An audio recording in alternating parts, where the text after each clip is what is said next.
자, 오늘은 수원 화성을 함께 공부해 보도록 하겠습니다. 지금 나와 있는 이곳은요, 뒤편에 수원 화성 행궁이라고 불리는 마당에 지금 나와 있습니다. 뒤편에 홍살문이 보이고요, 그리고 신풍로라고 하는 행궁문이 되겠습니다. 오늘 하루 종일 수원 화성 일대를 함께 둘러보려고 합니다.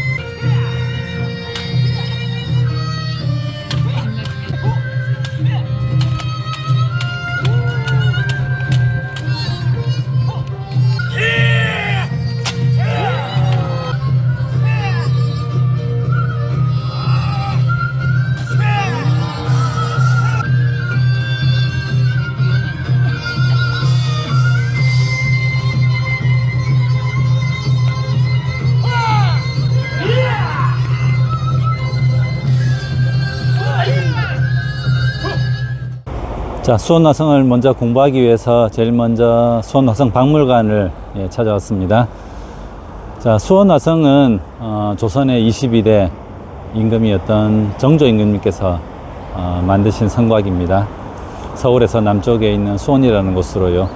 만든 배경을 간단히 살펴보면 정조 임금님은 조선 후기에 영조 임금님의 그 뒤를 이어서 세자로 되었던 아들 사도세자가 이 집권하다가 그 과정에서 아버지와의 많은 갈등, 그리고 당쟁의 그런 불이익을 겪으면서 결국은 사도세자가 이 뒤주에 갇혀서 굶어 죽는 그런 비극적인 일이 생겼지 않습니까?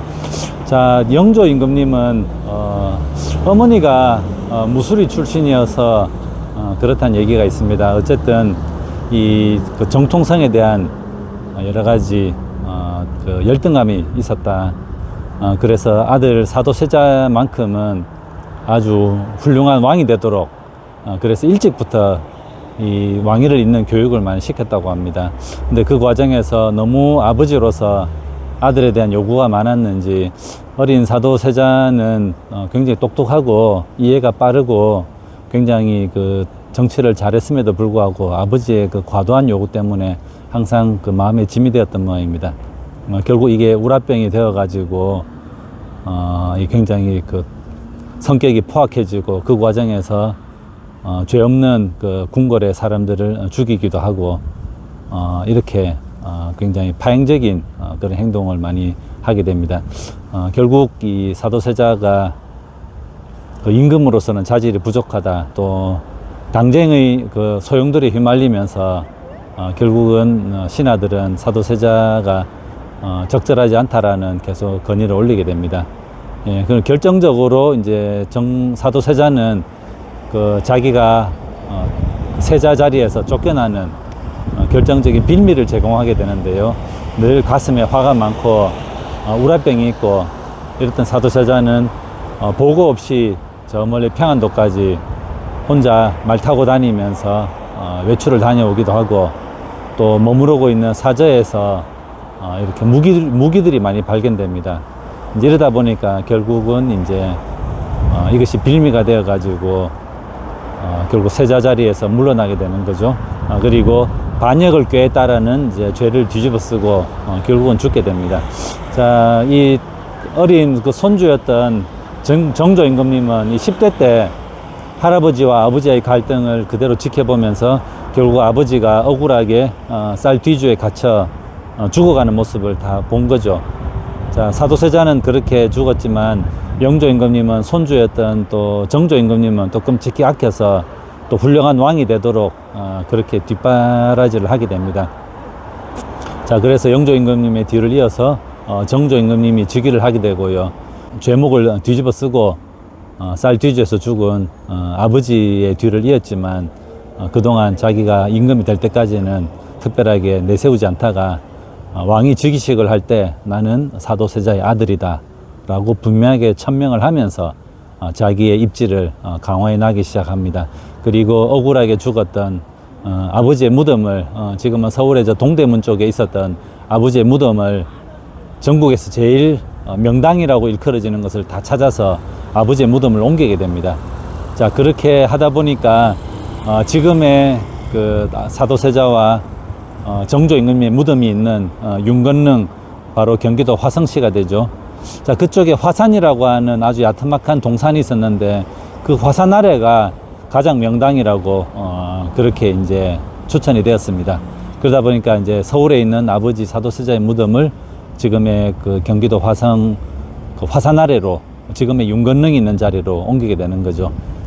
자, 그렇게 하면서 아버지에게 그 최고의 명당 자리를 무덤 자리로 드리게 되고요. 근데 이미 그 화산 아래에 있는 많은 그 민가들이 살고 있었습니다. 50여 호가 넘는 민가들이 이미 조성되어 있었거든요. 그러다 보니까 아버지의 무덤을 이제 들여오다 보니까 꽤 면적이 넓어야 되고 솔숲도 조성해야 되고 하다 보니까 그 이미 살고 있는 사람들을 지금 이곳 수원화성이 있는 이 팔달산 아래로 이주시키게 되고 이곳에다가 수원화성을 만들게 됩니다. 외곽으로 5,700m 정도, 5.7km 정도 되는 이 도성을 만들게 되고요.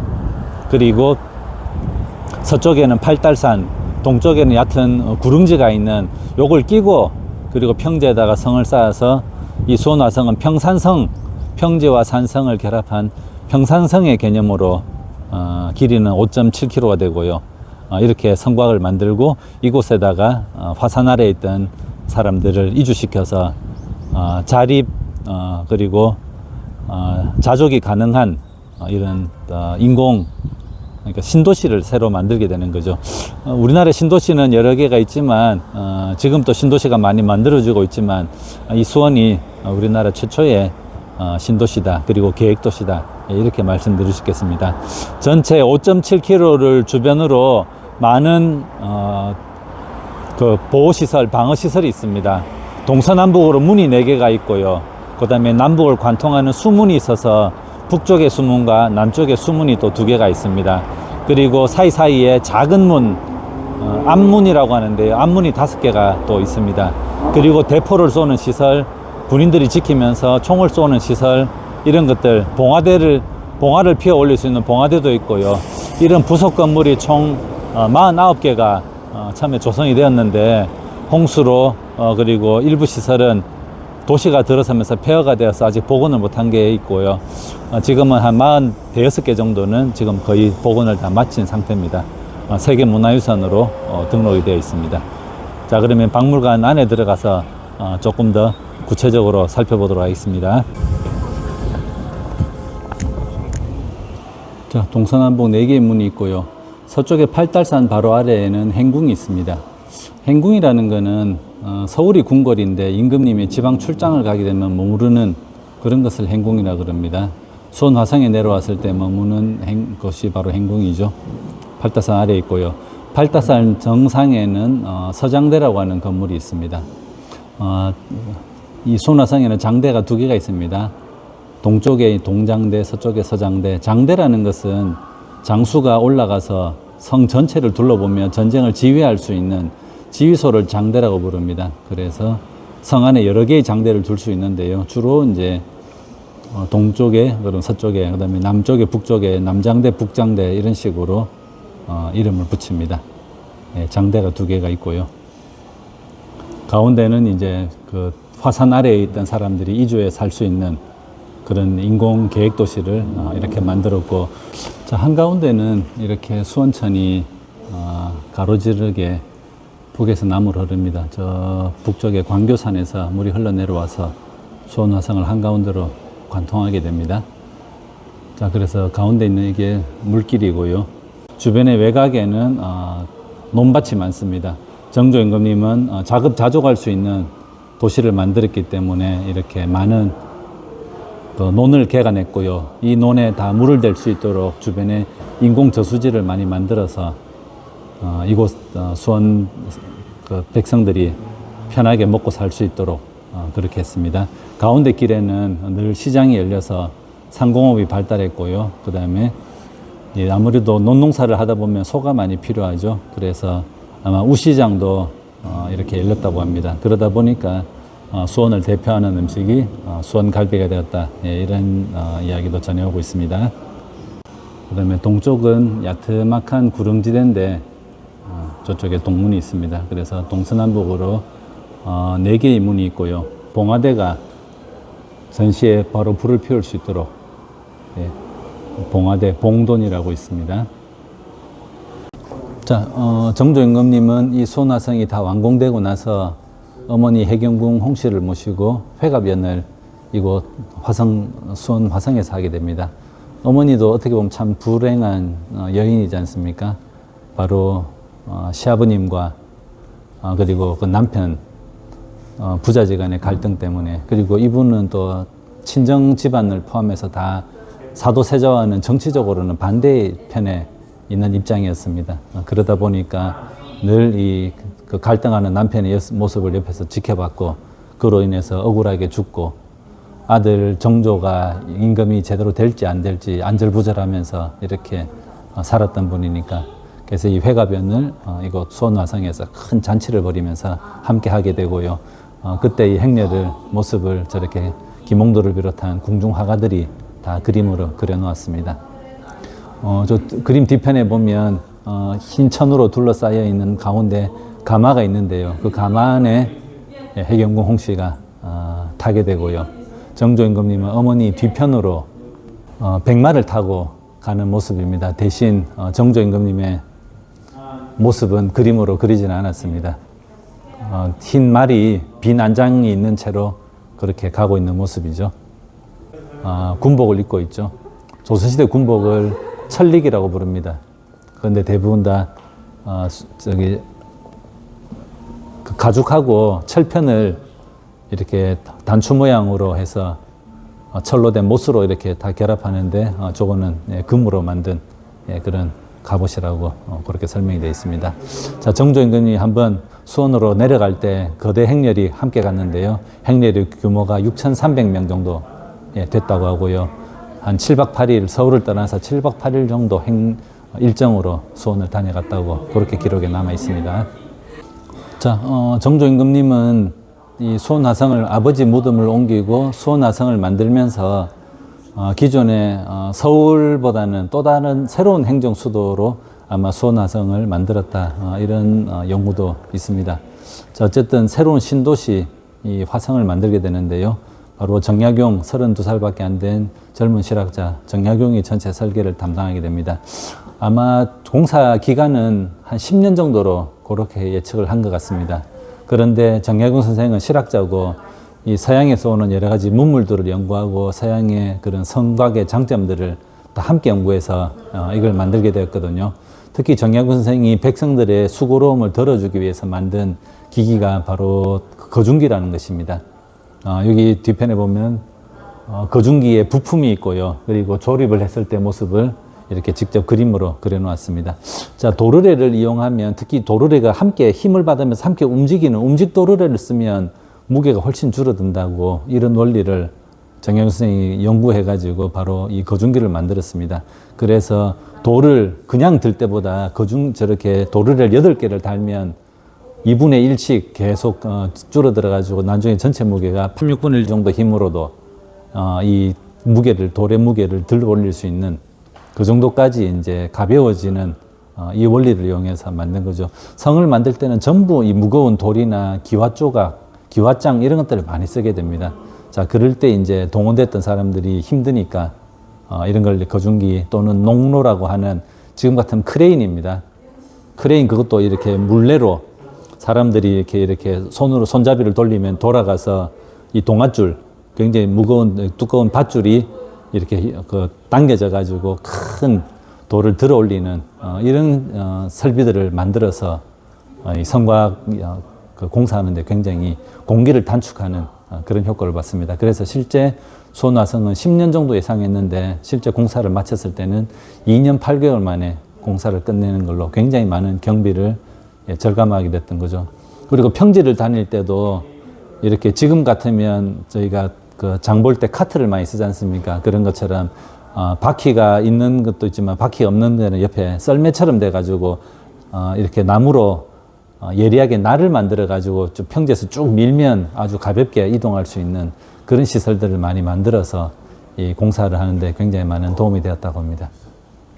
자, 정조임금님은 이 수원화성 공사를 다 마치고 공사 보고서를 만들라고 명을 내립니다. 자, 그래서 이 최종 보고서가 나왔는데 그 보고서 이름이 화성 성역의궤라는 겁니다. 자, 이 책은 그 화성을 만드는데 모든 시설들의 설계도부터 해가지고 모든 기록이 다 들어 있습니다. 인부가 몇 명이 동원됐다. 그리고 그 인부가 어느 동네 사람인지, 뭐 김포 사람도 있고요, 안양 사람도 있고 다. 그리고 이 사람이 하루 일했는지 반나절 일했는지까지 기록이 다 남아 있습니다. 일당 얼마 줬는지까지 다 기록이 돼 있고요. 그리고 이거 하는데 소가 몇 마리 들었다, 말이 몇 마리 동원됐다, 돼지, 닭이 얼마 들었다, 또 쌀이 얼마 들었다, 전부 다 기록을 다 남아 있습니다. 자, 그래서 굉장히 중요한 자료가 되고요. 그렇지만 이렇게 훌륭한 성곽을 만들었는데 수원화성을 그 배경으로 전쟁을 치르지는 않았습니다. 조선이. 예, 그 뒤로 1800년대 이후로는 큰 전쟁은 없었지 않습니까? 그런데 1950년 6.25 전쟁이 벌어지면서 서울을 함락당하고 이 수원까지 밀려 내려올 때 많은 이 포사격이 이루어지면서 화성은 거의 쑥대밭이 다 되어버렸습니다. 그래서 다시 최근에 다 복원을 하게 된 거죠. 자, 복원을 하면서 이 수원화성을 가지고 세계문화유산으로 등재하려고 시도를 많이 했었습니다. 그런데 유네스코에서는 심사위원들이 수원화성을 둘러보더니 이거 6.25 때 다 파괴되고 지금 새로 만들었는데 이게 무슨 문화유산이 되느냐라고 반론을 제기했을 때 바로 우리 측에서 제시한 책이 화성 성역의궤를 보여줬습니다. 이 책을 보면 200여 년 전에 이 화성을 만들 때 그 구조라든지 성곽의 길이, 치수, 설계도대로 그대로 다 복원했다라고 그렇게 해서 이 책을 보여주고 나서 그 유네스코 심사위원들이 그럼 5년 그대로 복원이 다 되었다는 게 인정이 되어서 지금 세계문화유산으로 그렇게 등록이 되어 있습니다. 자, 이 수원 화성은 이름이 말 그대로 빛날 화자에 이 성곽 할 때 성자를 씁니다. 성곽 문화의 꽃이다라고 이제 흔히 표현을 하는데요. 바로 1700년대 후반에 만들어졌으니까 모든 아름다움을 가지고 있는 성이라고 볼 수 있습니다. 성곽의 역사를 간단하게 좀 설명을 해보면요. 자, 인류가 구석기 때는 주로 동굴에서 살았습니다. 혼자서 자기 가족들만 데리고. 그러다가 이제 신석기가 되면 이제 농경을 하지 않습니까? 농경을 하다 보면 아무래도 일손이 많이 필요하게 되죠. 그리고 이제 주로 그 강가나 바닷가, 모래밭에 주로 많이 살게 되고요.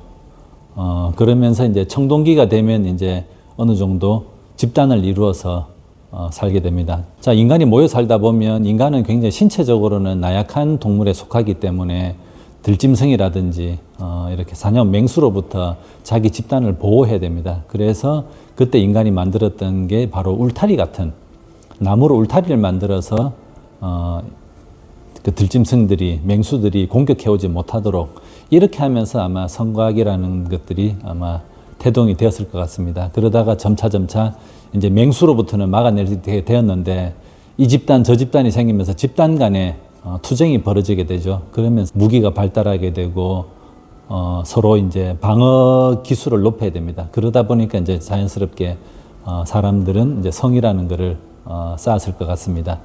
처음에는 울타리만 하다가 나중에는 통나무들을 이렇게 밧줄로 엮어서 목책이라는 것들 이렇게 하다가 점차 자기 구역을 방어하기 위해서 만든 게 바로 처음 나온 게 토성이라고 말씀드릴 수 있겠습니다. 자, 그러면 토성은 여기 모형이 있습니다. 자, 우리나라 삼국시대 때 초기에는 대부분 다 토성이었습니다. 흙으로 쌓는 게 그나마 성을 쌓는데 굉장히 수월하죠. 자, 우리나라의 토성 중에 가장 대표적인 것은 서울에 있는 몽촌토성, 풍납토성, 이게 다 토성들입니다. 자, 요 모형은요, 바로 잠실에 있는 풍납토성의 모형입니다.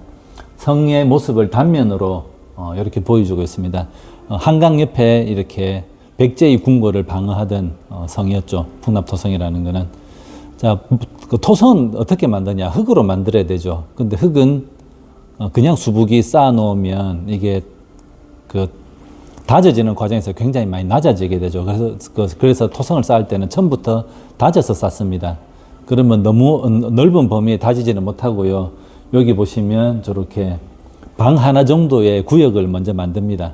그리고 나무로 합판으로 돼가지고 그 방 한 칸 크기 정도의 합판으로 두른 그 공간에 전부 흙을 잔뜩 가져와가지고 그 안에 붓습니다.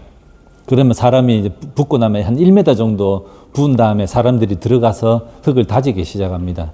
그럼 혼자서 다지기도 하고 여럿이 같이 물건을 들어서 도구를 보면요, 이 큰 통나무인데 양쪽에 네 방향으로 손잡이가 있습니다. 그럼 네 명이 들었다가 떨어뜨리고 하면 그 통나무가 떨어지면서 이제 무게의 힘으로 흙을 다지게 되는 거죠. 자, 이렇게 해서 1m를 다지면 한 10cm 정도로 줄어듭니다. 자, 그러면 이제 굉장히 많이 줄어들죠. 그러면 그 위에 또 1m 또 부어서 또 다지면 또 20cm가 되고 이런 식으로 토성을 쌓아 나가야 됩니다.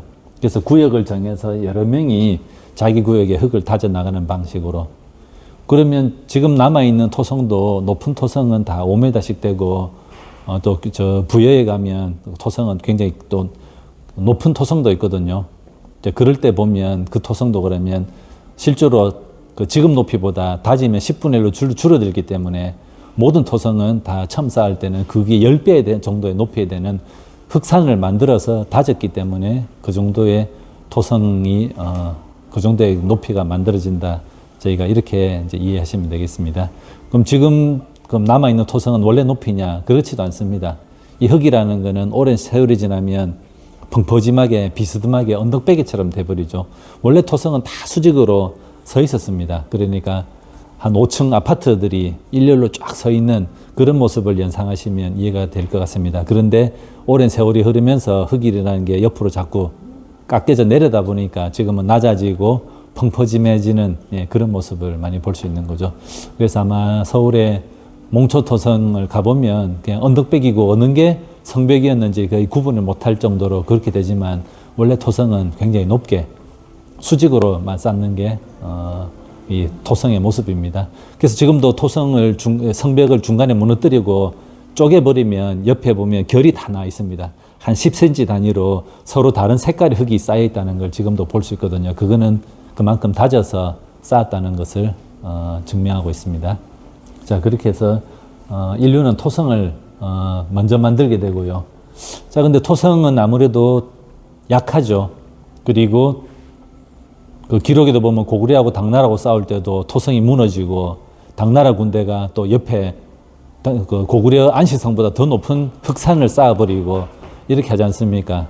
이렇게 아무래도 흑성은 좀 취약합니다. 그래서 흑성보다 더 단단한 돌성을 만들게 되죠. 그래서 드디어 석성이 나오게 되는데요. 우리나라 석성 중에 또 대표적인 것으로 이 전시관에는 그 보은에 있는 삼년산성의 모형을 이렇게 만들어 놓았습니다. 자, 삼년산성은 신라가 삼국 통일을 위해서 제일 전방에 전초기지로 만든 게 삼년산성입니다. 저 김천을 비롯한 경상도의 사람들을 동원해가지고 만 3년 동안 쌓았다 그래서 성 이름이 삼년산성입니다. 지금의 보은에 있고요. 자, 이 성은 워낙 튼튼하게 쌓아서 한 번 쌓고 나서 절대 패한 적이 없었다고 합니다. 심지어 싸움을 그렇게 잘한다는 고려 왕건도 저 삼년산성 공격하다가 실패한 적이 있었고요. 신라는 저 성을 쌓고 나서 한 번도 저 성을 다른 적들로부터 뺏긴 적이 없었다고 합니다. 그리고 신라가 당나라를 끌어들여서 나당연합군을 만들어서 백제를 물리쳤을 때 전쟁에서 승리한 그 잔치를 했는데 바로 보은에서 부여하고 이 공주는 다 이 서쪽에 있지 않습니까? 그런데도 불구하고 당나라의 총사령관을 이 깊은 이 충청도 보은 땅까지 데리고 와서 이 삼년산성에서 그 승전 잔치를 했다고 합니다. 자, 그러면서 신라는 장차 너네 당나라가 지금은 연합군을 만들었지만 언젠가는 우리를 적으로 몰고 신라까지 넘보겠지. 그런데 이 삼년산성에 있는 한은 절대 우리가 허락하지 않을 거다라고 그거를 과시하기 위해서 이 삼년산성까지 불러다가 잔치를 했다라는 연구가 있습니다. 그만큼 철저하게 튼튼하게 만든 방벽이라고 볼 수 있습니다. 자, 3년산성이 우리나라 또 이 석성의 대표적인 성곽이라고 할 수 있겠습니다. 자, 이 석성은 토성보다는 훨씬 더 견고하죠. 후대에 무기가 발달하면서 드디어 석성의 단점들이 드러나기 시작합니다. 칼이나 창으로 활로 싸울 때는 저 석성이 견고한데 화약 무기가 나오면서부터 석성의 취약점이 드러나게 된 거죠. 돌이다 보니까 아무래도 석성은 밑에는 큰 돌을 놓고 위에는 작은 돌을 넣는 방식이었는데 대포를 쏴버리면 밑에 있는 큰 돌이 깨져버리죠. 그러면 아무리 견고한 석성도 밑이 깨져버리면 한꺼번에 무너져 버려가지고 성이 뚫리게 됩니다. 자, 그래서 그런 석성의 문제점들을 보완하기 위해서 나온 게 바로 벽돌성입니다.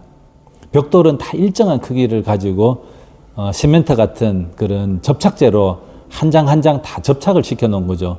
그래서 돌은 그렇게 접착을 할 수가 없거든요. 그냥 무게로만 쌓기만 쌓았는데 이 벽돌성은 다 접착을 했기 때문에 대포알이 날라와도 전체가 다 무너지는 이런 걸 막을 수 있었죠. 자, 우리나라의 이 성의 벽돌성을 또 대표하는 거는 지금 강화도에 있습니다. 자, 강화도에 보시면요. 오른쪽은 김포 땅이고 강화도와 김포 사이에 염하라고 하는 이 개울이 그 큰 강이 흘러가는데요. 그 강을 따라서 강화도로 들어오지 못하도록 벽돌을 차곡차곡 쌓은 모습이 지금도 강화도에 가면 남아 있습니다. 많이 훼손되긴 했지만 지금도 아주 일부 구간에 이 벽돌성을 쌓았던 흔적이 남아 있습니다. 자, 이렇게 해서 인류는 울타리처럼 만들다가 토성, 석성, 그리고 벽돌성까지 만드는 쪽으로 성곽이 발달하게 되죠. 자, 그런데 이 수원화성은 어떻게 했냐? 바로 돌성과 벽돌성을 결합한 방식으로 만들었기 때문에 인류가 고안해낸 성곽에 꽤 늦은 시간에 그 세상에 출현한 18세기 말에 출현한 성곽이라고 할 수 있겠습니다. 그래서 인류의 모든 과학기술이 총 집대성해서 만든 게 바로 수원화성이다, 이렇게 말씀드릴 수 있겠습니다. 인류는 성곽이라는 것을 만들어냈는데 그러다 보면 동서양의 모든 성에 그 공통점도 있습니다. 적들이 넘어오지 못하도록 수직으로 높이 쌓아야 되고요. 그다음에 그 높은 데서 군인들이 지켜야 됩니다. 그러면 군인들은 자기를 보호하는 담벼락이 필요한 거죠. 요거는 중국에 있는 그 성인데요.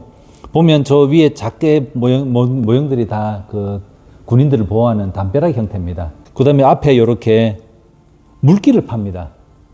물기를 파는 것을 해자라고 부릅니다. 자, 해자는 왜 만드느냐? 이 성의 제일 약한 부분은 문입니다. 성문. 그 문을 열어야 대군이 들어가서 함께 싸울 수가 있는 거죠. 그런데 문 열려면 누군가는 가서 높은 성벽을 기어 올라야 되겠죠. 그래서 기어 올라서 성 안에 들어가서 그 성문을 열어줘서 우리 본대가 성문으로 대거 들어올 수 있도록 그 작전을 늘 쓰는 거죠. 뭐 트로이 목마도 마찬가지죠. 그 목마 안에 탄 그 군인들이 들어가서 싸우는 게 아니고 성문을 여는 역할을 하는 거거든요. 그러면 이제 침투조를 투입해야 되는데 그 침투조는 전부 담을 넘어서 들어가야 됩니다. 그러면 큰 사다리든지 또는 저 성벽을 깰 수 있는 공성무기가 필요한 거죠. 이 공성무기는 워낙 크고 무겁기 때문에 밑에 바퀴가 달려서 다 밀어서 성벽 가까이까지 끌고 가야 됩니다. 그럴 때 이런 평지만 있으면 공성무기가 바로 성벽 앞에까지 다가올 수 있는 거죠. 이럴 때 이런 물길을 파놓으면 사람들은 건너갈 수 있어도 그 큰 공성무기는 저 도랑에 다 빠져서 저 도랑을 넘지 못하게 되겠죠. 그렇게 하기 위해서 만드는 것을 해자라고 합니다. 그래서 동서양의 모든 성들은 방어력을 높이기 위해서 이렇게 또 해자를 만들게 되고요. 또 성 앞에는 이렇게 튀어나와 있는 저런 것들을 만드는데 저것을 치라고 부릅니다. 치 또는 치성, 꽁이라는 뜻입니다. 이 꽁이라는 거는 다른 짐승들이 사람이 또는 잡으러 오면 그 큰 몸을 숨기지를 못하고 머리만 풀숲에 처박아서 이 적들이 안 보이면 자기도 안전하다고 이렇게 착각을 한다고 합니다. 그렇게 해서 머리를 처박는 이 꽁의 모습으로 뜻하게 되어서 저런 걸 치성이라고 부릅니다.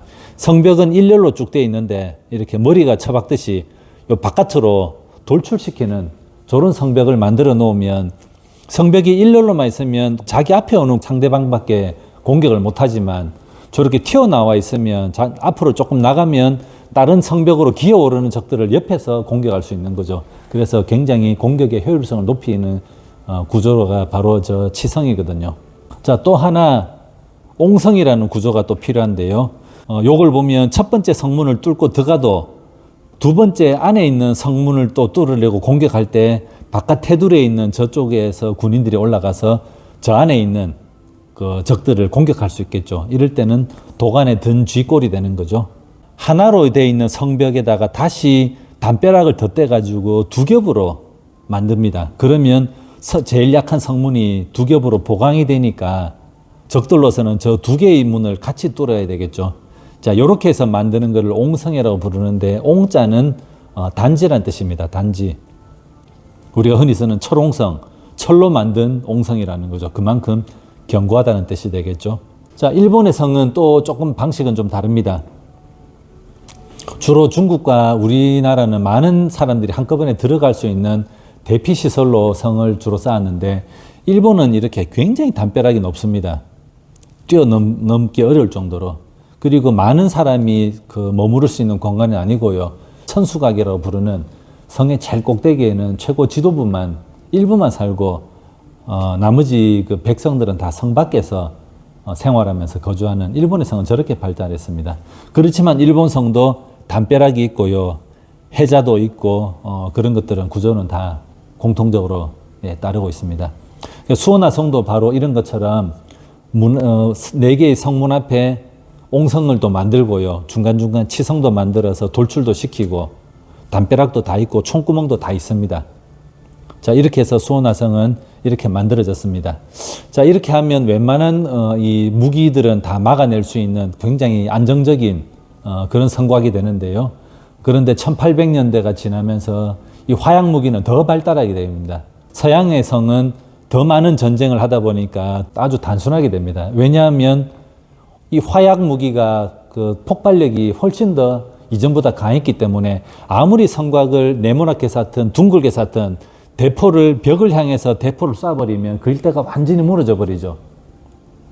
그래서 이 일렬로 성벽을 일렬로 쌓는 방식은 굉장히 피해가 크게 됩니다. 화약 무기로부터 굉장히 많은 피해를 입게 되죠.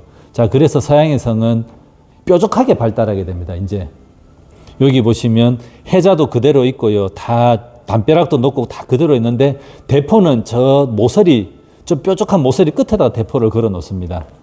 그러면 우리 대포가 앞으로 쭉 뻗어나가 있으니까 사정거리는 멀어지는 거고, 대신 적들은 우리 대포를 먼저 공격하겠죠. 그런데 이 부분이 뾰족하기 때문에 상대방 대포로부터 받는 피해는 훨씬 줄어들 수 있는 거죠. 자, 그래서 서양의 성은 저렇게 복잡하게 다가다가 저때부터는 다이아몬드 모양으로, 별 모양으로 이렇게 성이 다시 바뀌게 됩니다. 이렇게 하면서 발전해 나가다가 이제 드디어 1900년대까지 넘어오면 이제 더 큰 강력한 무기들이 나오니까 이제는 성 쌓는 것만으로는 이제 방어력을 더 높일 수가 없는 거죠. 그래서 더 이상 인류는 성을 쌓는다고 이제 방어가 더 높아지진 않습니다. 성곽은 이제 발달이 멈추게 되는 거죠. 여기는 이제 그 정조임금님이 수원 화성을 행차할 때 모습을 8폭의 그림으로 해서 병풍으로 담아놓은 모습입니다. 하나씩 보면요. 자, 정조가 수원 화성에서 뒤편에 있는 건 팔달산이고요. 수원 향교에서 이렇게 참배하는 모습. 자, 이렇게 조선시대 때는 기록을 굉장히 중시했습니다. 그때는 사진 기술이 없었던 때였으니까 이런 국가적인 행사, 특히 의례 이런 것들은 굉장히 세세하게 기록을 남겼거든요. 그럴 때 이제 김홍도를 비롯한 이 뛰어난 화가들이 행사에 같이 참여하면서 그 모습을 전부 다 그림으로 그려 놓았습니다. 그래서 지금 이렇게 기록으로 다 남아 있습니다. 그림 제목은 서장대 야조도가 되겠습니다. 수원화성의 서장대 서쪽에 있는 지휘소라고 말씀드렸지 않습니까? 정조임금님은 수원화성에 오면 항상 서장대에 올라가서 전체 군사 훈련을 하고 지휘를 했었습니다. 야조도 밤에 야간 훈련을 했다는 거죠. 이게 바로 서장대고요. 수원화성 이 5.7km를 따라서 모든 군인들이 한 바퀴 에워싸고 있는데 전부 횃불을 다 들고 있습니다. 행궁이고요. 정조임금님은 늘 이 정적으로부터 제거당하는 위협에 늘 노출되어 있었습니다. 그래서 이렇게 큰 행차를 할 때도 궁궐의 안전을 위해서 가장 믿을 수 있는 신하들을 궁궐을 지키게 하고, 행렬이 이렇게 이동하다가 중간중간에 또 그래 자객들이 뛰어들 수 있지 않습니까? 그래서 불시에 행렬을 세워놓고 군사훈련을 점검하고 이렇게 하면서 이 군기도 잡고 이렇게 자기의 안위도 지키는 그렇게 행렬을 했다고 합니다. 득중정 어사도, 득중정이라는 것은 정조임금님은 문무에 굉장히 능한 임금이었다고 합니다. 특히 활을 쏘면 거의 다 백발백중 명중을 시킨다. 그래서 정자 이름을 득중정, 득은 얻을 득자의 중자는 가운데 중자, 명중하다는 뜻으로 10발 쏘면 10발 다 명중할 정도의 명사수였다고 하는 거죠. 득중정 앞에서 이렇게 활쏘기를 하는 그런 모습입니다. 한강주교 환어도라고 합니다. 자, 정조임금님은 항상 아버지 사도세자가 그리울 때마다 서울에서 직접 행렬을 몰고 오거나 또는 아주 단신으로 말 타고 이렇게 수원을 다녀가기도 했다고 합니다. 자, 서울에서 아까 6천 명이 넘는 대행렬이 이렇게 서울에서 수원으로 내려올 때 아마 지금의 종로삼가 창덕궁에서 아마 출발을 했겠죠.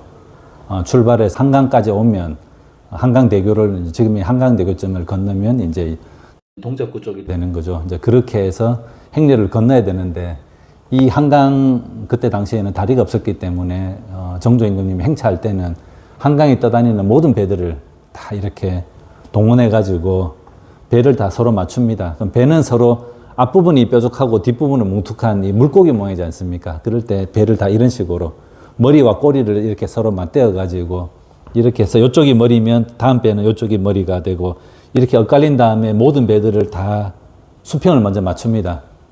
못으로 쳐가지고. 그리고 그 배 위에다가 큰 합판을 깔고, 합판 위에 다시 천을 덮고 흙을 놓아가지고 또 흙을 깔고 또 다시 천으로 덮고 하면서 이만큼 되는 도로를 만든 거죠. 그래서 이거를 배다리 주교라고 합니다. 이 주교를 통해서 많은 행렬들이 넘어오면, 그 궁궐에서 떠나가지고 아침 먹고 새벽같이 떠나오면 한강에 도착하면 점심쯤 된다고 합니다. 그러면 건너서 구로쯤에 오면 이제 날이 저물고, 그렇게 해서 지금의 시흥에 하룻밤 묵어 자는 행궁이 있습니다. 자, 이렇게 대행렬이 와서 건너오는데 정조임금님은 이런 행사를 할 때 백성들에게 피해가 전혀 가지 않도록 다 그렇게 값을 쳐서 계산을 하고 이렇게 백성들에게 피해를 전혀 주지 않도록 그렇게 많이 했다고 합니다. 요거는 수원에서 다시 서울로 돌아갈 때 이렇게 시흥 행궁을 거쳐가는 모습입니다. 보면 모든 백성들이 임금님이 지나간다고 다 이렇게 구경하고 있는 모습입니다. 전혀 어떤 위화감이나 또는 위압감 이런 게 전혀 없이 아주 평화로운 모습으로 인파들이 모여서 임금님을 구경하고 있는 그런 모습이고요. 이렇게 수원으로 행차할 때 연세 드신 어머니가 가니까 중간중간에 피로하니까 잠시 행렬을 멈추고 또 간식도 드시고 이렇게 했는데, 그 간식 때 어떤 메뉴를 먹었는지 그런 게 지금도 다 기록으로 남아 있습니다. 그래서 궁중요리 연구하는데 굉장히 중요한 자료가 되고 있습니다. 정조 임금님은 주변에 그 정적들이 많았습니다. 특히 이 지금 같으면 국방부 장관 이런 사람들이 그 간혹 삿된 야육으로 이제 임금님을 제거하고 새로운 인물을 앉히려는 이런 시도도 중간중간 있었거든요. 그래서 친위부대를 따로 만드는데 그 친위부대 이름이 장용영이었습니다. 이 장용영 부대가 주로 쓴 무기가 바로 이곳에 이제 전시가 되어 있습니다. 자, 정조임금님 제위보다 한 200년 가량 이런 식의 임진왜란이 일어났었죠. 자, 임진왜란을 겪으면서 저희가 많은 그 교훈이 있었습니다. 우리는 주로 활을 쏘고 대포를 많이 해서 이 굉장히 사거리가 긴 무기를 많이 썼는데, 일본은 그 활과 대포보다는 칼을 많이 썼던 거죠. 조총하고 전부 이 짧은 거리에서 싸우는 이런 방식을 했는데, 그러다 보니까 멀리서 싸울 때는 우리가 유리한데 가까이서 싸울 때는 조선 군인들이 꼼짝을 못하게 됩니다. 자, 그리고 제대로 된 이 병법서, 이 군인들을 훈련하는 이 그 안내 책자도 제대로 없고, 그래서 이제 임진왜란에 참전했던 명나라 군대가 가지고 있는 병법서를 몰래 보고, 이게 또 다 군 기밀에 들어가니까 이렇게 해서 이제 어렵사리 이제 이런 걸 구해와 가지고 다시 허물어졌던 조선의 이제 군사훈련 체계를 다시 잡게 됩니다. 자, 그러면서 이 장용영 부대들이 주로 많이 썼던 무기들이고요. 칼이 주요한 무기들이고, 그리고 창, 그다음에 저쪽은 이제 긴 창도 있고요. 또 여러 가지 그 월도라 그러죠. 이렇게 초승달처럼. 그래서 뭐 청룡 언월도 이렇게 말하는 것처럼 월도라는 거는 아주 긴 자루가 긴데 끝이 휘어져 있는 칼날이 있는 것을 이제 주로 월도라고 합니다. 자, 이런 것들은 등나무로 만든 이제 방패가 되는 거죠. 자, 이런 무기들을 가지고 집중적으로 훈련하면서 기존의 조선 군인들이 단거리 그 근접전에서 취약했던 부분들을 많이 보완할 수 있었습니다. 장용영 부대가 만들어지면서 무예 24기라는 이 기법을 다시 이 연구해서 복원해내게 됩니다. 그래서 지금도 이 수원 그 화성에 오면 항상 주말에는 저분들이 24기 무예를 시연하는 그런 공연을 볼 수가 있습니다. 다 그때 썼던 무기들을 중심으로 그렇게 하고 있고요.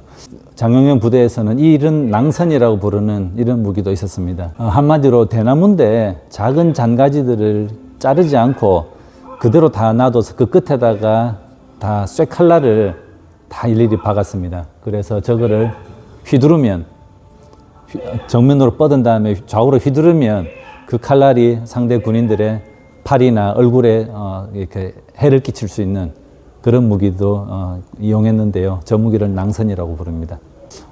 이 그 장용영 부대는 또 그 진을 짜서 그 중에는 원앙진이라고 있습니다. 원앙진 12명이 모여가지고 서로 다른 무기, 한 사람은 칼, 한 사람은 창, 한 사람은 월도, 또 한 사람은 또 굉장히 긴 또 삼지창이라든지 이런 서로 다른 무기를 가지고 12명의 조합을 만들어서 원앙진을 주로 구성을 많이 했습니다. 원앙은 금술이 좋은 새로 알려져 있지 않습니까? 수컷, 암컷 한쪽이 죽으면 다른 쪽도 얼마 못 살고 죽는 그래서 원앙진이라는 이름을 붙였다고 합니다.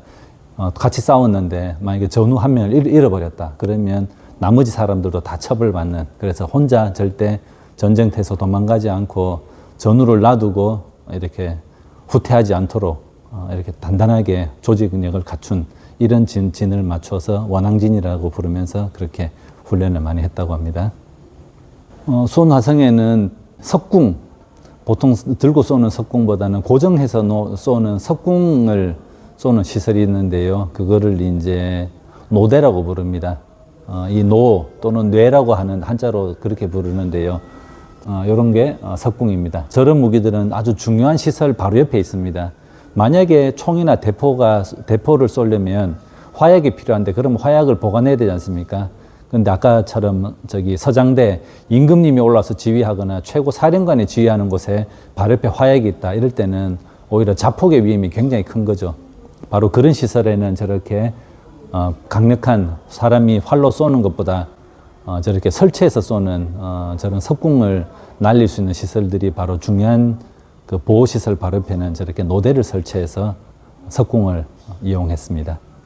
이 수원화성을 전체 설계한 분은 바로 32살 나이의 젊은 실학자 정약용 선생이었습니다.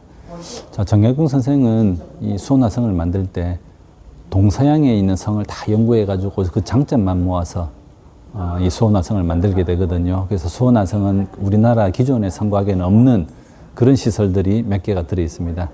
자, 그 중에 가장 대표적인 게 바로 이 공심돈이라고 하는 것입니다. 자, 공심돈, 요 모형은 지금 서북 공심돈이거든요. 공심돈은 총 3개가 있습니다. 남 공심돈은 지금 그 수원천이 범람해서 그 홍수 피해로 아직 복원을 못했습니다. 서북 공심돈과 동북 공심돈 2개가 지금 복원이 되어 있습니다. 공심돈은 뭐냐? 공자는 비일공자고 심자는 마음심자입니다. 돈이라는 것은 이렇게 타워, 건물 안에서 사람들이 망도 보고 이렇게 군사적인 이렇게 공격도 할 수 있는 걸 돈이라고 부르는데요. 그러면 마음이 비었다 이렇게 해석할 수는 없고요. 속이 비었다. 그래서 이 속이 비어 있는 이 건물은 기존의 동양의 성에서는 없던 구조가 되겠습니다. 그 왜 속이 비었냐? 구조를 단면을 보시면요. 안에는 이렇게 나선형으로 계단으로 해서 아래 위로 3층까지 올라갈 수 있도록 되어 있습니다. 안에 어떤 기둥이나 이런 게 없어서 그래서 360도 모든 방향으로 건물 안에서 바깥으로 공격을 할 수 있고요. 총구멍들이 사방으로 다 뻗어나가 있습니다. 아래층에도 있고 위층에도 있고요. 이렇게 해서 전 방향으로 공격할 수 있는 구조를 공심돈이라고 부릅니다. 요게 지금 동양에 없는 그 성곽 구조였고, 정약용 선생이 요거를 차용해서 수원화성에 이런 시설을 만들게 됩니다. 또 하나는 적들은 이렇게 군사들이 머물고 있는 곳에 화약 공격으로 안 될 때는 가까이 와서 불을 지르게 됩니다. 그럼 적들이 바로 밑에까지 오게 되겠죠. 그럴 때는 오히려 위에서 끓는 물이나 끓는 기름을 부어서 적들이 가까이 오는 적들을 공격할 수 있는 시설, 이런 것들을 현안이라고 부릅니다. 현안. 여기 구멍이 있어서 아래로 이렇게 흘러내릴 수 있도록. 요것도 기존의 동양성에서는 잘 없던 구조인데 서양성에는 이런 것들이 다 있었거든요. 그런 장점만 모아서 만든 것이 바로 이 공심동 건물이 되겠습니다. 지금 뒤에 보이는 것이 수원화성의 남문인 팔달문이 되겠습니다. 수원화성에는 동서남북 4개의 문이 있거든요. 남문은 팔달문, 동문은 창룡문이라고 부릅니다. 북문은 장안문, 서문은 화서문, 요 4개의 문이 있는데요. 남문은 바로 팔달문. 옆에 팔달산이 있어서 팔달문이라고 그렇게 이름을 했고요. 그리고 사통팔달, 모든 곳으로 다 이어지는 교통의 중심이다, 이런 뜻으로 해석할 수 있겠습니다. 문은 이 팔달문 남문과 북문인 장안문은 크기가 거의 비슷합니다. 그리고 이거는 남대문, 서울에 있는 숭례문보다 조금 더 크다고 합니다. 그래서 굉장히 규모가 큰 편이고요. 문은 하나의 문이 아니라 앞에 옹성을 반원 형태로 돌출시켜서 거기 작은 문을 하나 더 만들었습니다. 그래서 두 개의 문을 지나야 성 안으로 들어갈 수 있도록 그렇게 해서 방어력을 조금 더 높였고요. 바닥에는 네모난 화강암이 기초로 있고 그 위에는 벽돌을 쌓아가지고 전돌 형식으로 그렇게 성벽을 쌓았습니다. 그리고 위에는 아주 화려한 우진각 지붕을 위로 올렸고요. 그래서 아주 웅장하고 아름다운 모습입니다. 문에 보면 성 앞에 옹성 앞에는 이렇게 요철 모양으로 담벼락을 만들었습니다. 그리고 저 담벼락은 꽤 크죠. 그래서 저기는 아마 쇠뇌 큰 석궁을 저기 걸어서 쏘지 않았을까, 그렇게 볼 수 있고요. 남쪽을 뜻하는 빨간색 깃발이 중간중간에 꽂혀 있습니다. 성벽 가운데로, 둥근 성벽 가운데로 세로로 길게 홈이 나 있는데 저것을 현안이라고 부릅니다.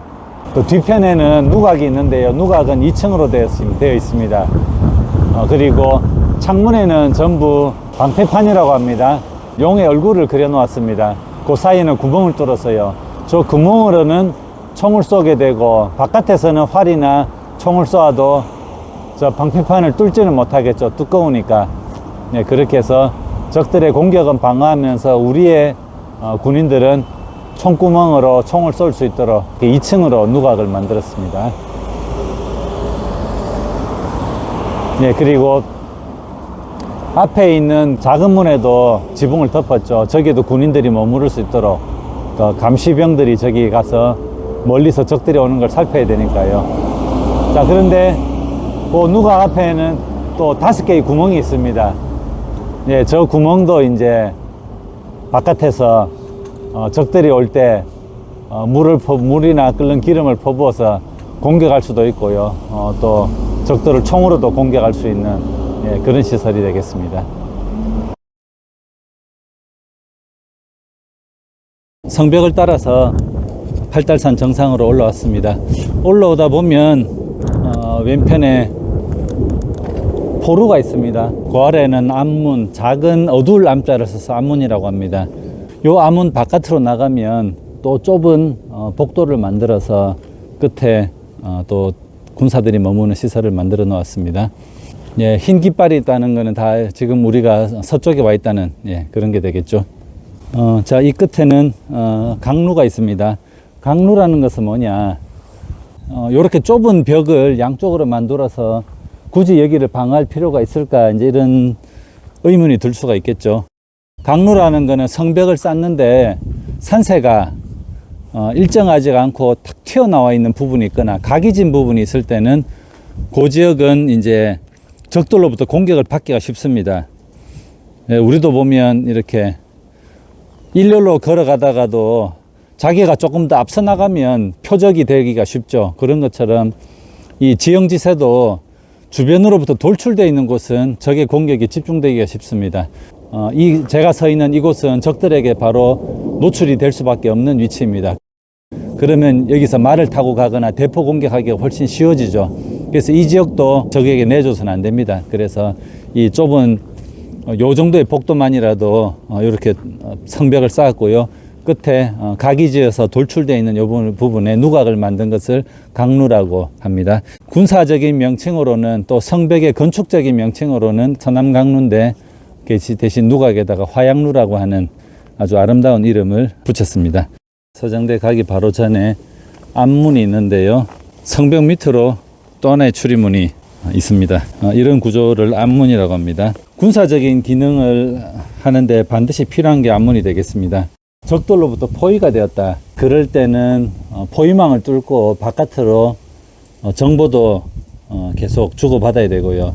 식량이나 물도 때로는 조달해 와야 되고, 이럴 때 포위된 적들로부터 하나의 출구를 확보를 할 때 쓰는 게 바로 이 앞문이 되겠습니다. 자, 앞문을 나오면 다시 지금 성 밖에서 성벽을 바라보고 있는 모습입니다. 이런 형태로 만들어져 있습니다. 예. 그래서 저 멀리서 이렇게 다가오는 벽하고 요 문을 지나서 다시 뒤로 이어지는 벽하고 사이에 어긋나 있죠. 한 벽이 연장되어 있는 게 아니라 어긋나 있는 요 간격 사이로 문을 만들었습니다. 그래서 밖에서 멀리서 성을 바라보면 이 앞문이 안 보입니다. 그래서 적들이 포위하고 있는 적들이 볼 때 이곳에 문이 있다고 알 수가 없습니다. 그 가까이 와보면 이렇게 자그마한 문이 있는 거죠. 자, 이제 팔달산 정상에 있는 서장대가 되겠습니다. 장대라는 거는 최고 사령관 또는 임금님이 여기 와서 성 전체를 둘러보며 지휘하는 곳이 바로 장대가 되겠고요. 가장 중요한 시설이니까 옆에 보호하는 서노대가 같이 있습니다. 자, 장대는 2층으로 되어 있습니다.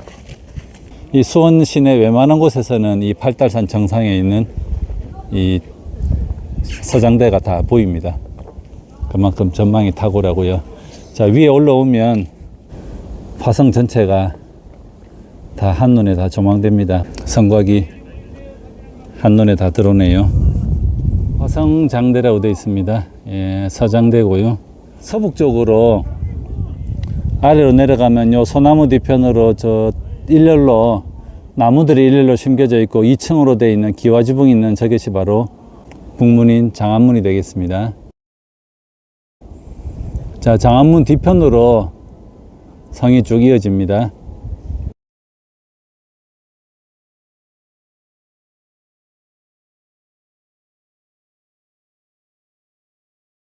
서북 쪽에 있는 강로에서 서북 강로로 되어 있고요. 군사들이 위에서는 마루 바닥처럼 짜놓았고 아래에는 구들장을 넣어서 겨울에 따뜻하게 머물 수 있도록 그렇게 시설을 만들었습니다. 옆에 굴뚝이 있고요. 자, 멀리 광교산이 보이고요. 저 광교산은 우리가 기억해야 될 아주 중요한 승전 소식이 있었는데요. 바로 병자호란 때 인조임금님이 남한산성에 고립이 되어 있을 때 저 인조임금님을 도우러 조선의 군인들이 저 광교산에 머물러 있으면서 청나라 군대와 전투를 벌여서 승리한 곳이기도 합니다.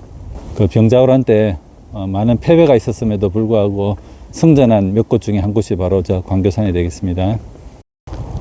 자, 이곳은 수원화성의 아주 아름다움을 보여줄 수 있는 포토존이기도 합니다. 팔달산에서 내려가다 보면요, 이제 화서문을 만나게 됩니다.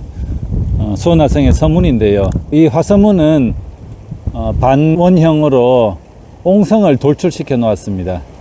네, 그러면서 장안문과 팔달문은 아예 옹성이 이중으로 막아가지고 성벽 한가운데 문을 만들어서 문을 두 번 지나가게 되어 있는데, 이것은 옹성이 살짝 굽어져서요, 옆으로 비틀어서 그렇게 출입을 하도록 그렇게 만들어 놓았습니다. 옹성을 가진 화서문과 그 옆에 서북 공심돈이 한 조합으로 그렇게 만들어져 있는 아주 아름다운 모습을 볼 수가 있습니다. 자, 옹성은 이런 구조로 생겼습니다. 그래서 역시 똑같은 담벼락 모양이고요. 반원형으로 이렇게 만들었습니다. 자, 우리 군사들은 여기서 성문을 열려고 공격하는 적들을 양방향에서 함께 공격할 수 있겠죠. 아래가 성문이면 바로 위에 있는 군사들은 위에서 공격하고, 이 옹성 위에 있는 군사들은 또 옹성 위에서 공격하고, 이렇게 양방향으로 적을 공격할 수 있는 이런 구조가 옹성이 되겠습니다. 바닥은 약간 경사지게 해서, 여기도 여름에 소나기나 비가 엄청나게 오면 빗물이 고이면 안 되지 않습니까? 그래서 약간 왼쪽으로 경사지게 해서 물이 바닥으로 모여서 빠져나가도록 만들어져 있고요. 바깥으로는 적들하고 만나는 대치하는 공간이니까 적들이 가까이 올 때를 대비해서 현한 끓는 물이나 기름을 부을 수 있는 구멍이 이렇게 나 있습니다. 이런 옹성 구조가, 한쪽은 이렇게 뚫려 있는 옹성 구조가 서울에는 동대문, 흥인지문이 바로 이런 옹성 구조를 가졌습니다. 그리고 수원화성에 이 동문과 서문이 이런 구조가 되겠습니다. 자, 바닥에 물이 고이면 이런 구멍을 통해서 물이 다 빠져나가도록 배수 시설을 만들어 놓았습니다. 그리고 저 위에도 누각이 있지만, 누각에도 비가 경사지게 비가 들이치면 물이 고이니까 양쪽 성문 위에 양쪽으로 물 빠짐 구멍을 함께 만들어 놓았습니다. 요거는 홍예문, 홍예 구조로 홍예문을 만들었습니다. 아치문이라고 하죠. 자, 문이 가장 중요하니까 이 문을 지키기 위해서 바로 옆에 서북 공심돈을 함께 만들었습니다. 속이 비어 있고요. 그리고 1, 2, 3층으로 되어서 우리 군사들이 여러 층에서 360도 모든 방향으로 공격할 수 있도록 서북 공심돈을 만들었습니다. 동북 공심돈은 둥글게 원통형으로 생겼는데, 이 서북 공심돈은 네모난 모양으로 이렇게 만들어져 있습니다. 이건 화성문의 바닥이고요. 적들이 성문을 못 깰 때는 땅을 파서 바닥으로 이렇게 땅을 파서 밀고 들어오기도 합니다. 그럴 때를 대비해서 큰 돌을 바닥에 깔아 놓습니다. 그리고 이 수원화성은 아주 2년 8개월이라는 아주 짧은 기간 동안 만들었습니다. 바로 그 비결은 거중기 농로 같은 그런 공사 설비를 정혜교 선생이 고안해서 도움을 주기도 한 이유도 있고요. 모든 공사 구간을 공사 책임자를 둬서 공사 실명제로 작업을 했습니다. 그래서 하자가 없도록 안전하도록, 그러다 보면 중간중간에 이렇게 공사 책임자의 이름을 돌에 새겨 놓았습니다. 자, 정약용 선생은 이 모든 것들을 다 설계하면서 이것을 여장이라고 말씀드렸습니다. 여장, 성벽 위에 있는 그 군인들을 보호하는 담벼락인 거죠. 요 길이를 한 개의 타라고 이렇게 불렀습니다. 그래서 조선 군인의 이 신체에 맞게 높이와 요 정도의 길이를 다 계산했고요. 요 한 개 구간마다 총구멍을 3개를 뚫었습니다. 이것을 총안이라고 부릅니다. 근데 총안을 자세히 보시면요, 양쪽에 있는 두 구멍은 구멍을 내다보면 저 약간 멀리 쪽으로, 가운데 있는 구멍은 바로 아래까지 보도록 각도가 그렇게 맞춰져 있습니다. 그래서 바깥에 있는 2개의 총은 멀리 쏘는 총안이다 그래서 원총안이라 부르고요, 가까이 있는 것은 바로 아래 성벽 가까이 적들이 다가왔을 때 제압할 수 있도록 만든 거거든요. 이것을 근총안이라고 부릅니다. 자, 여기는 수원화성의 북문인 장안문이 되겠습니다. 장안문 양쪽으로 치성을 돌출시켰는데요, 문은 취약하기 때문에 문을 보호하기 위해서 양쪽으로 치성을 따로 만든 것을 적대라고 그렇게 부릅니다. 그래서 이 북문의 서쪽에 있어서 북서적대가 되겠습니다. 보통은 치성이라고 부르고요, 성문 주변에 있는 것을 따로 적대라고 부르기도 합니다. 뒤편으로는요, 장안문이 있고요, 수원화성의 북문이 되겠습니다. 역시 남문인 팔달문하고 전체적인 구조는 크기나 구조는 거의 비슷하게 만들어져 있습니다.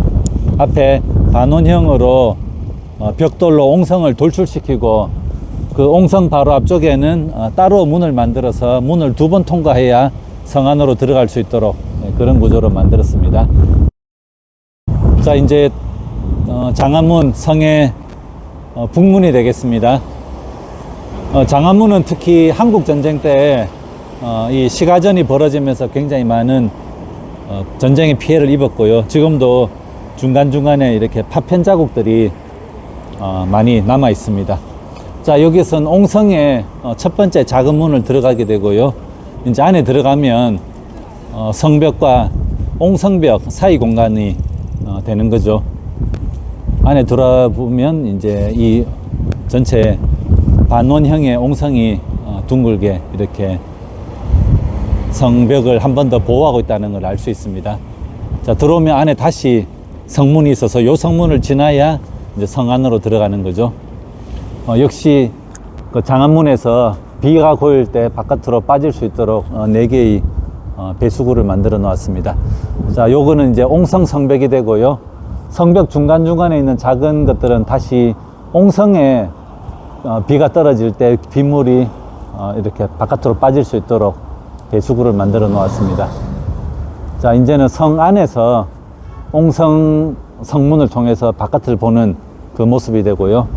이게 서울 쪽인 북쪽이 되겠죠. 그래서 정조 임금님은 궁궐에서 이렇게 화성을 올 때 지금의 1번 국도를 따라서 와서 이 장안문으로 해서 항상 수원 화성으로 들어오도록 그렇게 경로를 잡았다고 합니다. 아직까지 총탄 자국과 파편 자국이 많이 남아 있습니다. 그리고 저 2층 누각도 포탄을 맞아 가지고 누각의 한 절반가량이 부서진 사진이 지금도 기록으로 다 남아 있습니다. 이 성문 안쪽에도 보면 좌우로 굉장히 많은 총탄과 파편 자국이 지금도 다 그대로 남아 있습니다. 자, 계단 위에 올라오면 저 멀리 팔달산 정상에 서장대가 보이고요. 산등성에 따라서 성벽이 이곳까지 쭉 연결되어 있는 모습이 보입니다. 옹성으로 가는 작은 문이 되겠습니다. 오른쪽으로 약간 경사가 져서요. 빗물은 성의 옹성 안쪽으로 흘러나가도록 그렇게 만들어져 있습니다. 북쪽을 상징하는 검은 깃발이 곳곳에 꽂혀 있고요. 반원형의 옹성 한가운데는 또다시 작은 누각이 만들어져서 군사들이 비바람을 피할 수 있도록 그렇게 되어 있습니다. 북쪽 방향으로 조망할 수 있도록 되어 있고요. 5개의 구멍이 있어서 적들이 가까이 올 때 또는 적들이 밑에서 불을 지를 때 물을 끌 수 있는 시설이 되어 있습니다. 자, 이 위치에서도 좌우에 군사들이 협공을 해서 적을 공격할 수 있죠. 자, 이것을 옹성이라고. 고구려 성은 특히 이 옹성과 치성을 굉장히 섬세하게 잘 만들었습니다. 지형 지세에 맞게. 자, 그래서 일찍이 우리나라 모든 성은 고구려 성을 모델로 했기 때문에 옹성과 치성을 곳곳에 잘 만들었는데 임진왜란 때 굉장히 많은 성들이 제대로 기능을 못하고 공격을 쉽게 받아버렸죠. 그래서 연구를 해보니까 고구려 때부터 삼국시대 때는 이런 옹성과 치성을 굉장히 섬세하게 만들었는데 후대에 내려오면서 점차 공사를 간편하게 한다고 그런 옹성과 치성 구조를 다 축소를 시켰다고 합니다. 그러다 보니까 외침을 받았을 때 제대로 방어 기능을 못했다. 그래서 그 뒤로는 상당 부분 다시 보완을 하자라는 반성이 있었고, 그런 반성이 바로 이 오늘날의 수원화성을 만드는데 또 큰 지침이 된 것 같습니다. 이 성의 처마 끝에는 이런 다양한 모양의 특수한 기와를 올려놓았는데 이것을 건축 용어로는 잡상이라고 부릅니다. 이 잡상은 중국의 그런 그 건축 기법에서 들어온 것 같아요. 그래서 왕이 있거나 왕이 머무르는 공간에는 저 잡상을 올릴 수가 있습니다. 저 잡상은 뭐냐, 제일 바깥쪽 오른쪽 끝에는 삼장법사가 되겠습니다. 그리고 두 번째는 손오공, 그 다음에 저팔계, 사오정, 이런 서유기에 나오는 이런 짐승들을 다 이렇게 새겨 놓았습니다. 저 잡상들은 임금님이 머무르는 공간을 밤낮 없이 지키는 수호신 역할을 한다고 합니다. 자, 삼장법사가 제일 앞에 있고요.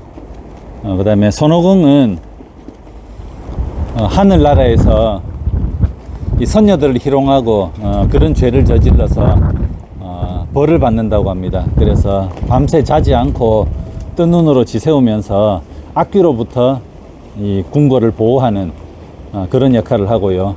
저팔계는 하늘나라의 신선들만 따먹는 그런 복숭아를 허락 없이 따먹어서 그 죄로 이렇게 또 궁궐을 지키는 이런 역할을 또 한다고 하고요. 자, 장안문 동쪽에는 이것도 적대가 되겠습니다. 북문의 동쪽에 있어서 북동 적대가 되고요. 역시 구조는 치성인데 성문을 보호하기 위해서 성문 양쪽으로 만든 것이 바로 이 적대가 되겠습니다. 자, 적대에 올라보면 다른 치성보다는 조금 더 크고 튼튼하게 벽돌로 탄탄하게 쌓았고요. 이 북동 적대에는 홍위포라는 대포를 이렇게 전시해 놓았습니다. 바로 유럽에서 만든 이 근대 무기가 되는 거죠. 철포가 되겠습니다. 자, 이 홍위포는 청나라를 세웠던 누라치가 저기 북경을 공격하려고 들어갔다가 바로 이 홍위포의 공격을 받고 큰 상처를 입고 결국은 사망하게 되는 거죠. 그래서 청나라 입장에서는 이 청태조 누라치를 그렇게 죽게 한 바로 그 무기가 되겠습니다. 그렇지만 청나라는 이 무기를 가지고 조선을 쳐들어오는데 이 무기를 쓰게 되는 거죠. 그래서 결국 조선은 이 청나라가 끌고 온 이 홍위포의 무력 앞에 남한산성에서 결국 굴복하게 되는 거죠. 이것은 화홍문이라고 합니다. 화홍문 아래로는 7개의 홍예문이 있어서 수원천이 물이 들어오는 곳입니다. 그래서 북쪽에 있어서 북수문 또는 물이 돌아서 입수문이 되고요. 저 7개의 그 홍예문을 통해서 물이 내려 떨어지면 다시 계단처럼 되어서 물이 아래로 흘러내립니다. 그런데 그 돌 사이에 돌이 엇갈리도록 배치되어서 돌 사이 틈으로 물이 내려오면 그 아래에서는 2단으로 갈라지고 그 아래는 다시 3단으로 갈라지고 이런 식으로 물이 갈라지도록 아주 아름답게 만들었습니다. 화홍문이 있고 위에는 누각이 있고요. 누각에 마루를 만들어서 군사들이 쉴 수 있도록 그렇게 시설을 만들었습니다. 자, 화홍문 바로 위편으로는 성곽 용어로는 동북 강루, 강루는 각이진 모퉁이에 만든 누각이기 때문에 동북 강루가 있고요. 특별하게는 정자처럼 만들어서 방화수류정이라는 이름을 가지고 있습니다. 방화수류정. 방화, 꽃을 찾고 수류, 버드나무를 쫓는다라는 그런 아주 아름다운 이름을 가진 정자처럼 만들었고요. 군사적인 용도로는 강루가 되겠습니다. 그 강루 뒤편으로 성벽이 이어져서 앞문과 또 저 너머로 성벽이 지나가도록 이렇게 되어 있습니다. 아주 아름다운 구간입니다. 자, 성 안에서 다시 성 밖으로 나와서 이 화홍문 바깥쪽을 보면요, 수원천이 성 안으로 물이 들어가는 부분이 되겠습니다. 7개의 홍예문이 나란하게 있어서 수원천이 바로 이렇게 이 문을 통해서 성 안으로 들어가도록 되어 있습니다. 성이 제일 중요한 것은 산꼭대기에서도 또는 이렇게 평지성에서도 사람은 물 없이 살 수 없기 때문에 물이 굉장히 중요하죠. 그래서 특히 물이 들어오는 입구는 아주 철저히 방어해야 되는 곳입니다. 적들이 이 공간을 차지해서 이 물에 독을 풀어버리면 아무리 튼튼하게 방어하고 있어도 항복할 수밖에 없는 거죠. 자, 그래서 물이 들어오는 이 입수문을 지키기 위해서 군사들이 이렇게 머무르게 되고요. 바로 그 옆에 또 강루를 세워서 함께 방어를 하게 됩니다. 자, 수문이긴 한데 굉장히 총구멍이나 대포구멍이 촘촘하게 있죠. 자, 그리고 이 수문은 어느 나라든 이 수문을 통해서 또 적들이 들어올 수가 있습니다. 이 물길을 막기는 어렵지 않습니까? 비가 많이 오면 범람하기 때문에. 그래서 수문을 물이 들어가는 이 통로를 만드는데 이쪽으로도 적들이 침입하기가 좋죠. 그래서 모든 수문에는 그 쇠창살을 달아서 사람은 들어오지 못하도록 또 그렇게 방어를 하기도 합니다. 한때는 굉장히 탁했는데요. 요즘은 많이 정화가 되었습니다. 그래서 이 수원에 환경운동하는 환경운동가들은 이 수원천을 맑히는 게 환경운동의 구체적인 또 목표가 된 적도 있었습니다. 그리고 그 팔달산 정상에 서장대가 보이는데요. 항상 날이 맑든 탁하든 수원 시내 어디에서든 서장대가 보이도록 그렇게 수원의 공기의 질을 깨끗하게 유지하는 게 수원의 환경활동가들의 또 목표로 삼은 적도 있었습니다. 자, 이 맑은 물들은 수원천이 내려오는 맑은 물을 바로 옆에 연못을 만들어서 물이 가물 때 물을 저장해 둘 수 있는 연못을 만드는데 그 연못을 용련이라고 부릅니다. 이 용련의 물이 이렇게 용머리를 통해서 용이 물을 토해내는 이런 조각을 이렇게 만들었습니다. 자, 그래서 화옥문 바로 북쪽에는 아주 아름다운 물도 확보를 하고, 그리고 아름다운 바로 위에는 정자가 있고 정자 아래에 아름다운 연못이 있어서 예쁜 화초를 키우고 또 새들이 머무르도록 그렇게 시설을 만들었습니다. 자, 용련 연못이 되겠습니다. 저 멀리는 역시 성벽이 지나가고요.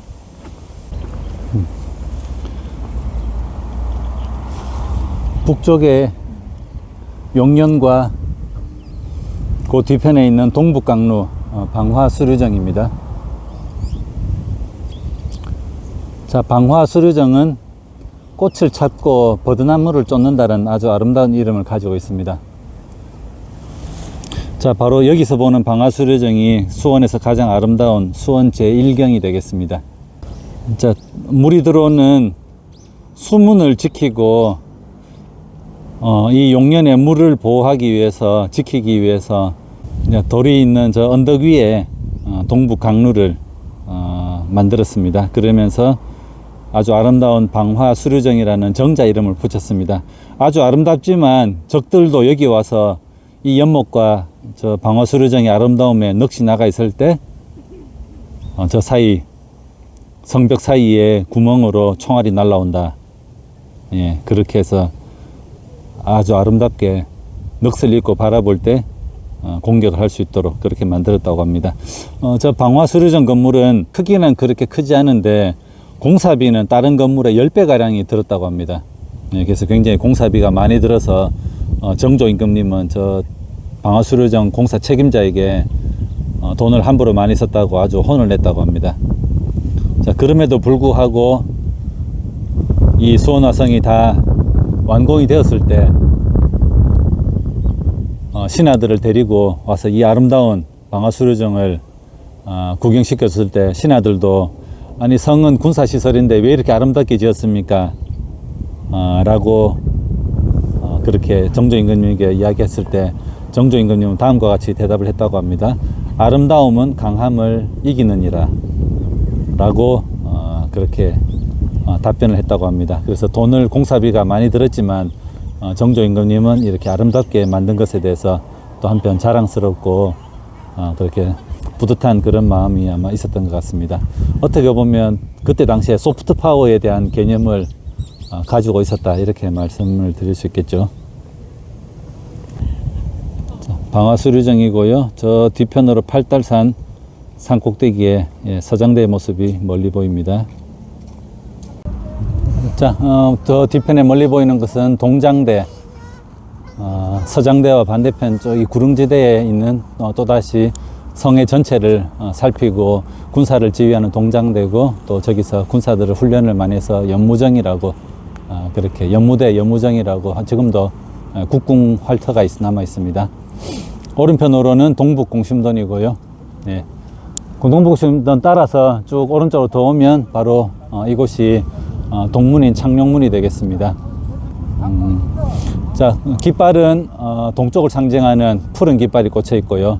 서문과 동일한 양식입니다. 그래서 옹성 구조로 되어 있고, 옹성이 완전히 닫혀 있는 게 아니라 서문처럼 한쪽이 트여 있는 그런 방식으로 동문을 만들었습니다. 자, 오늘 수원 화성을 전체적으로 한 바퀴 돌면서 둘러봤습니다. 저희가 수원 화성을 둘러보면서 정조임금님에 대해서 많이 배울 수 있었고요. 정조임금님은 할아버지인 영조임금과 아버지였던 사도세자 사이의 갈등 속에서 자랐음에도 불구하고 크게 정신적으로 굉장히 문제가 많은 그런 군주가 아니라 아주 안정적이고 붕당 정치의 폐해 속에서 그런 아버지와 할아버지 사이에 그런 많은 비극을 겪었지만 자신은 권력을 잡고 왕이 되면서 절대 보복 정치를 하지 않았습니다. 그 많은 정적들을 다 포섭을 했고요. 그러면서도 자기를 지켜낼 수 있는 장용영을 꾸리고, 이 영정조는 1700년대 후반 1800년대까지 영정조 시대였습니다. 조선 후기에 우리나라가 청나라의 속국이었다가 다시 한번 부흥할 수 있는 그런 기회를 맞이했던 거죠. 많은 업적을 남겼고, 그렇지만 정조임금님이 돌아가시고 나서 이 많은 권력은 이제 신하들에게 넘어가게 됩니다. 이런 세도정치의 시기가 바로 정조임금님의 사후에 일어나게 되는 거죠. 60여 년 가량 이 신하들이 나라를 주무르고 이때부터 많은 폐해가 생기게 됩니다. 그래서 조선은 근대화에 많은 노력들이 물거품이 되어 버리고요.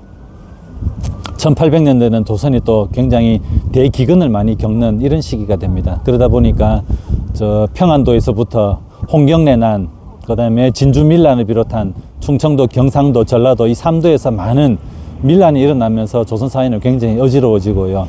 1800년대 후반이 되면서 그 어지러웠던 세도 정치를 끝낸 분이 바로 흥선대원군이 다시 나라를 잡으면서 왕권을 강화하려고 했고, 이제 고종임금 때부터 또 많은 개혁 정치를 하려고 했었습니다. 그렇지만 이 근대화가 되고 서구 열강이 조선으로 건너오면서부터는 이 자주적인 근대화를 이룩하지 못하고 서양 열강의 아까 홍위포를 이은 서양의 대포와 강력한 그 군함들, 그리고 프랑스 군대 같은 경우에는 총도 더 강화된 총을 가지고 아시아로 건너오다 보니까 우리나라는 서양 열강의 이 무력 앞에 무릎을 꿇을 수밖에 없었고, 그거를 만회하려고 많은 조선의 백성들이 개혁 정치를 부르짖고 또 의병들이 조직되고 동학 농민들이 이 근대화와 외세를 몰아내는데 많이 봉기했음에도 불구하고 이거를 긍정적인 에너지로 바꾸지 못하다 보니까 결국은 개혁과 개방에 다 실패하면서 점차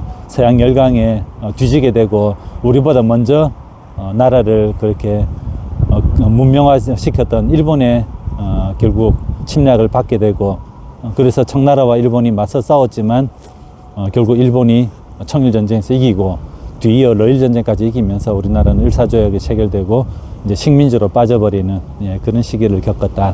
어떻게 보면 몇천 년 역사에 굉장히 어두운 150년, 200년 결을 겪었던 게 바로 정조임금님의 사후였습니다. 정조임금님이 많은 개혁 정치를 하고 백성을 위하는 많은 정치를 했음에도 불구하고 그 뒤이은 개혁 정치가 성공하지 못하면서 아주 어두운 시기를 보냈던 게 바로 이 시기였다. 그렇지만 정조임금님이 보여줬던 그 백성을 위하고 그리고 정적들까지 품에 안으면서 개혁을 이루고 조선을 문명화된 나라로 이끌려고 했던 정조임금님의 그런 노력들을 저희가 수원화성을 돌려보면서 함께 배울 수 있는 좋은 기회였던 것 같습니다. 예, 오늘 수원화성 기행은 이것으로 모두 마치겠습니다.